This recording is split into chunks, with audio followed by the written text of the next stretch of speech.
না, ব্যাগের হাতলগুলা কি মোটা, দেখতে সুন্দর লাগে না। যদি এরম হতো কি সুন্দর লাগতো, দেখো। না বাবা, এটা অ্যাকচুয়ালি যে এই চিকন দেওয়া আর মোটা দেওয়া সেক্ষেত্রে একটা সায়েন্স আছে। কি দেখো, এখানে এগুলো যত মোটা হবে সেটা তোমার আমার বডিতে যখন আমরা নিই সেটা কি হয়, এটার উপরে তার ক্ষেত্রফলটা বেড়ে যায়। কেমন এরকম দাও না, আমি দেখাচ্ছি। এই দেখো, এই জায়গাটা ক্ষেত্রফল বেড়ে গেছে, তারপর এখানে একটা প্রেসার দেয় যার ফলে আমাদের উপর চাপটা কম পড়ে, সেজন্য আরামসে আমরা এই ভারী জিনিস বা তুমি স্কুলের ব্যাগ স্কুলে খুব সুন্দরভাবে নিয়ে যেতে পারো।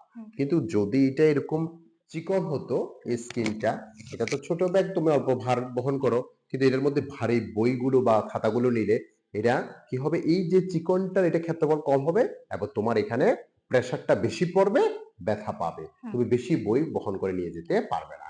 সেজন্য সাইন্টিফিক ভাবেই ব্যাগের যে তোড়াগুলো সেটা এরকম মোটা করা হয় ভারী জিনিস নেওয়ার ক্ষেত্রে, আর হালকা জিনিস নেওয়ার ক্ষেত্রে এগুলো এরকম রাখা হয় চিকন, সেটা বিশেষ কোনো ভারী বহন করতে পারে না।